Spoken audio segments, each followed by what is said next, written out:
the rare conditions this day and age to read any good news on the newspaper page. And love and tradition of the grand design, some people say it's even harder to find. Well, then there must be some magic clue inside these gentle walls, 'cause all I see is a tower of dreams, real love bursting out of every scene. As days go by, it's the bigger love of the family.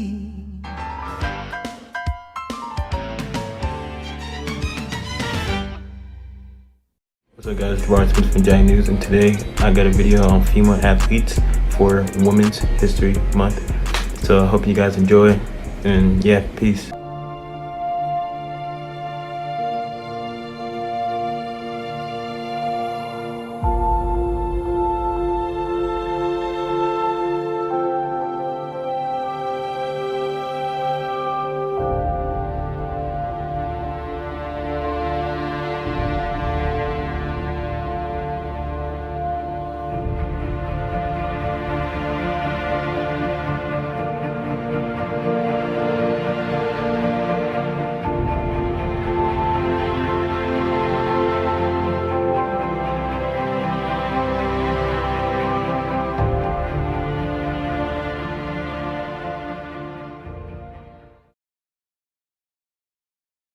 Became the catalyst for a movement that changed this country. It was the beginning of the civil rights movement when Rosa Parks decided that she would not give up her seat. Would you welcome with love, Rosa Parks? Someone just threw something right there. That guy just threw something at his officers. He's going to try to take him down.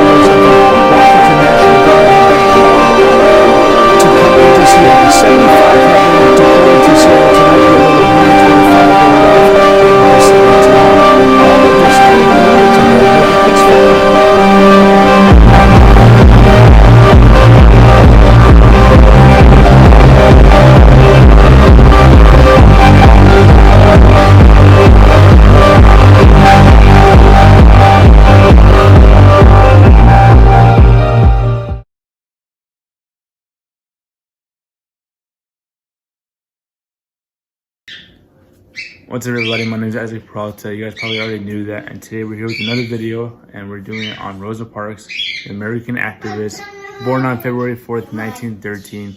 She died on October 24th, 2005. I never got to shake her hand because she died a year after I was born, and she didn't live in Arizona. So 5 facts about Rosa Parks. Rosa Parks' mother was a teacher and her father was a carpenter. She graduated high school in 1933. Parks became involved in the civil rights movement as early as December 1943. Rosa and her husband were active members of the League of Women Voters. Now, we all know Rosa Parks. She was jailed for refusing to give up her seat on the public bus to a white man, a violation of the city's racial segregation laws. The name Martin Luther King Jr. followed Parks' historic act of civil disobedience. So, you know, it's kind of crazy that, you know, Martin Luther King acknowledged Rosa Parks in that situation, and they did a whole speech on her, and there's just, she's a big inspiration to everybody. And there were a lot of riots too, a lot of protesters, and you know, she's a hero to America, and thank God for Rosa Parks. So thank you guys for watching. I just signing off. Peace. Alright, so today I will be making a women's history rights video, and I'll be talking about 3 adventures. So yeah, man, let's get into the video. The first person we will be talking about today is Hedy Lamarr. She was born on November 9th, 1914 in Vienna, Austria. Died on January 19th, 2000 in Salisbury, Florida. Her spouses were Louise J. Boyce, W. Howard Lee, Katie Strawford, and her children were Denise Loader, James Lamar Markley, Anthony Loader, and James Loader. And she has made over 3 books. Although she was known as the most beautiful woman in the world, actress Hedy Lamarr greatest life work was from the silver screen. At the height of her career and in the midst of World War, Hedy invented the basis for all modern wireless communications, signal hopping. Signal hopping is a frequency hopping spread spectrum is a method of transmitting regular signals by rapidly changing the carrier frequency among many distinct frequencies occupying a large spectral band. Signals rapidly change their carrier frequencies among the center frequencies of these subbands in a predetermined order. So that's basically what signal hopping is. Alright, that's one person down. Let's get to the next person, man. This lady right here, her name is Patricia Bass. Dr. Bass was born on November 4th, 1942 in New York, and she died on May 30th, 2019 at the UCSF Medical Center in San Francisco, California. Her spouse is Benny J. Prim. She got her education at Howard University, Hunter College, and Bayward Ruston Educational Campus. Her children are Erica Patty Jean Bath, and her parents are Gladys Bass and Wilbur Bass. What Miss Bass invented was the laser Fedco probe, used as a system of laser suction and integration to remove the affected lens and replace it with an artificial lens that would deteriorate over time. The combination of technology provided a non-invasive as well as an almost permanent solution to cataracts. Alright, man, so this is the last person, man, and yeah, let's get into it. Next person I will be talking about is Margaret E. Knight. And yeah, man, let's get into these facts. Margaret Elos Knight was an American inventor, notably on the flat bottom paper bag. She been called the most famous 19th century woman inventor. She was working in a paper bag factory when she discovered a new way to put together the bags. She was born on February 14th, 1838 in York, and died on October 12th, 1914 in Framingham. I don't even know how to say that. And her nationality is American. Her most notable work, obviously, like I just said, is the paper bag machine. Her siblings are Eliza Knight, Jim Knight, and Charlie Knight. And her parents are James Knight and Hannah Tail. How do you feel that the fact that women have only been voting for the past 100 years?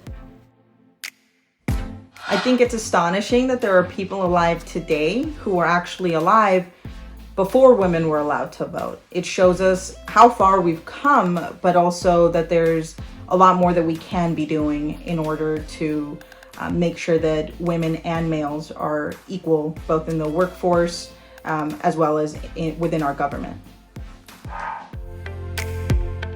Who do you think is a role model for women's independence, women's rights, that you feel is perfect for you?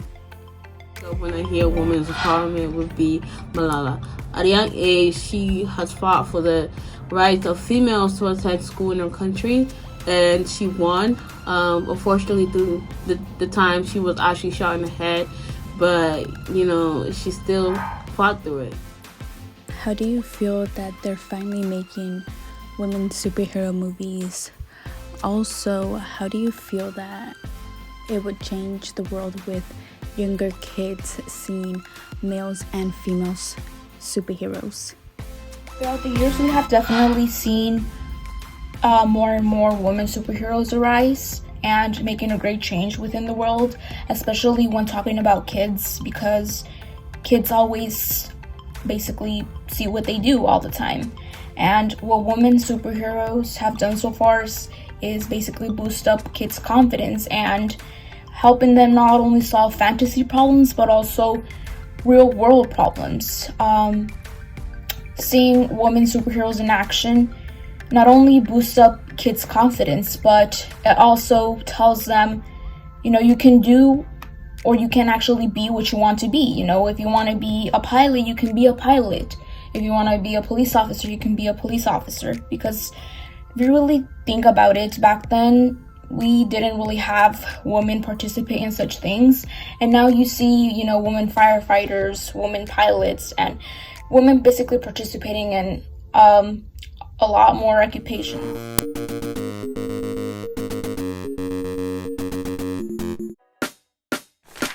One day, Koizumi came home to his wife, who told him something that really stuck with him. All of Nintendo's characters have funny noses. Don't you have any handsome ones? Koizumi was shocked, but sure enough, his wife was right. Looking at the old designs for Link, Koizumi couldn't help but notice their button noses.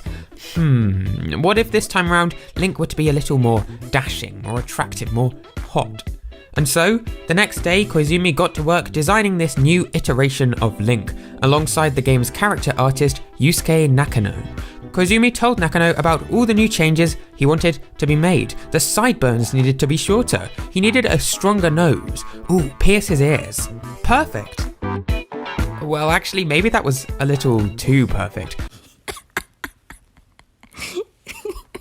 So you're telling me that if this woman didn't speak up and call all of the other Nintendo characters ugly, Link would be looking like the blonde version of Mario with a sword and a shield?